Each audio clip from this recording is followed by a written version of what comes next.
We used to go to our area, the leader was there, who knew our areas inside out, backwards, because they'd been there a long time. By creating areas, again, it's going to be so much easier for the member to be able to talk to them and them to talk to us, because we know the area, we know the towns, we know the parishes, we know where the views are, we know where the street lamps are, etc. And that is going to be really good again, because the last couple of years, it's just like been very vague. So I'm really pleased. Well, the proof of the pudding is going to be in the eating, but as I say, this is now starting to look like what you'd expect a planning department to look like, and the structure is fairly tried and tested, and it should work out much better than what we've had to date. So I'm hoping, I've got great hopes for it. Right. So, Councillor Brazil. Yeah, no, thank you. Obviously, I'm delighted to see that there's going to be a review, partly because within this planning improvement plan, we didn't have there aren't any performance indicators as to whether we know it's going better or worse, or if it's improving. So I hope that review will highlight that. I mean, the main problem that we've had within planning is that we haven't got enough planning officers, and we can't get hold of planning officers, and we've got lots of agency staff. And the pressure that the planners are under is so intense that the idea that there's going to be capacity for mentoring and training and things like that just seems a pipe dream, quite frankly. I'm not quite sure whether introducing more chiefs is going to solve that situation, but we shall see. I do think that probably it's too big for one person to be head of planning of both South Hams and West Devon, and so I think there does need a need for a head of each. I'm not so sure about this director post coming in.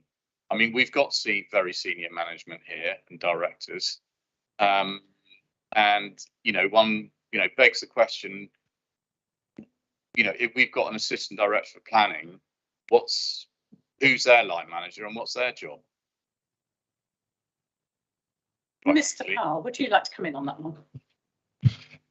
Yeah, I'd like to. Thank you. I think the whole reason for bringing the assistant director in is because we've set out within the corporate strategy, Better Lives for All, a lot of strategic ambition around housing, around the economy, and quite simply, the head of service at present has no capacity to drive that agenda forward, to work with partners, to create those relationships, to deliver on that ambition.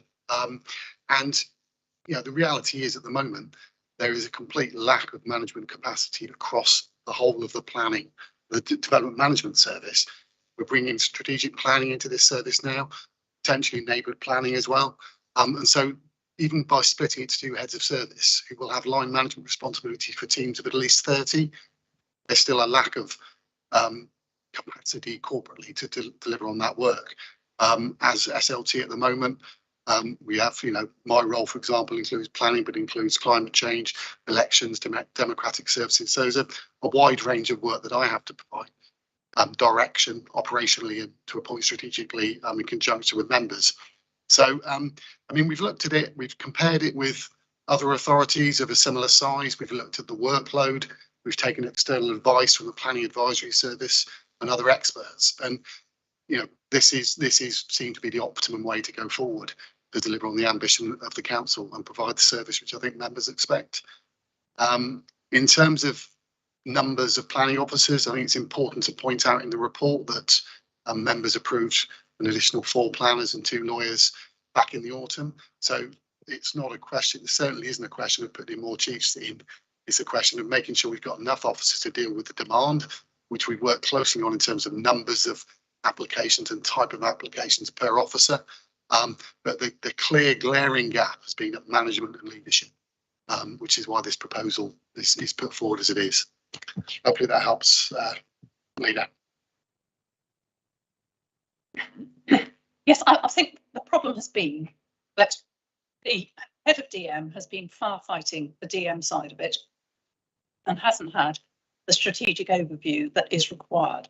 Now, with the head of DM concentrating on DM, in our case, in the South Hams only, that will be a benefit for the DM side, but the assistant director will be able to add the strategic overview that is needed. And it also means that the head of DM will have time with the level 4s to look after, if you like, the more junior officers more closely, because it's really important that those junior officers get a certain amount of advice from level 5s and level 4s to enable them to progress and indeed apply for level 5 jobs when they're ready for it. And I think the indication is that there are a couple of level 5s that are in that, level 6s that are in that position now, that may be applying for some of, well, we hope so, some of the level 5 posts, and I'd welcome it if they do. But we've just had one officer who's moved up from level 6 to level 5 very successfully. So, you know, it's all about bringing people on and not losing the good people. You know, and on the whole, if people go, it's because they're ready to go, but we welcome people who want to stay and we want to hang on to them. So I can only see that this can be good. I know I can be proved wrong, and we may have but I don't think we'll be having another reorganisation, because this now looks like a planning department. Anyway, so I think if there are no more questions, we're probably ready to move to the vote, including Councillor Baldry's request for a progress review. You're happy with that wording, Councillor Baldry?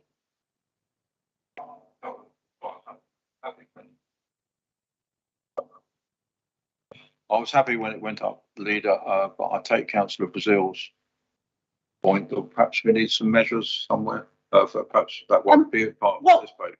Ironically, I do think the planning department is the one department that's had KPIs that are regularly reviewed as to where they are with planning applications. I know that the present head of planning keeps a strict record of how many cases each officer's got on their books at the moment.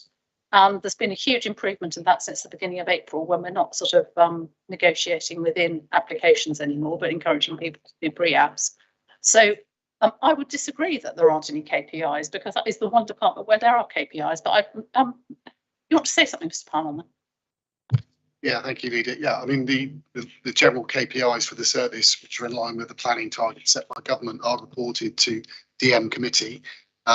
It's also to point out that there is an improvement plan which sits behind this, which is still being implemented. That's not been put on hold. That will be implemented continually while we populate the new structure, if it's agreed by members today. So there are KPIs there. I think we need more. I think we need some about quality rather than just about performance and timing. But you know, it isn't the service that doesn't have any KPIs or any performance measures in place at the moment. So Leader, I'm happy with the guys' recommendation, taking account of everything that's just been said. And outside taking account of that, because 6 months after the appointment, I won't be here anyway. Thank you, Councillor Baldry. Right. But we're going to carry on nevertheless. Right. Thank you. Members of the executive, do I have your support for the recommendations? That's unanimous. Thank you, Leader. Thank you very much. Right. The last paper is the urgent business brought forward, which is the Frogmore and Sherford neighbourhood plan. Councillor Brazil, this falls in your ward, does it not? Do you want to say something? It falls in my county division, not in my ward. It's actually Richards. Oh, okay. It used to be, but yeah, but okay. Boundary changes, it's no longer. Do you want to say something about it though? Well, just to say that with all neighbourhood plans, you know, they put in a heck of a lot of hard work, and let's hope that they're not disappointed, because there are some people who've done the neighbourhood plan think that's it, they've solved all the problems, and then unfortunately, people have other views. But yeah, you know, I mean, I congratulate any parish that go through with it, and good luck to them. I haven't looked at this in any detail, I have to say, but I know they're quite a, well, I'll leave it at that. Right. Well, yeah, I too welcome any neighbourhood plan that comes forward, and I do recognise the huge amount of work that is required by local groups to get them off the ground and get them done.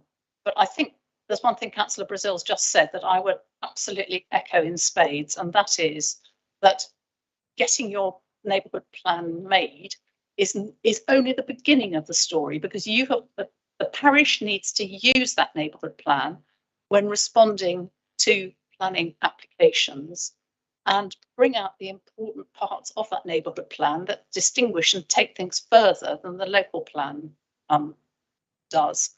Because it's not an officer failing, but there are now so many neighbourhood plans that have different emphasis on different things that unless the parish council does that effectively, those parts of the parish plan which could be useful to them sometimes get overlooked by officers. And as I say, that's no disparagement on the officers, but I think the emphasis is very much on the parish to bring out what they want to feature from their neighbourhood plan so that it doesn't get lost.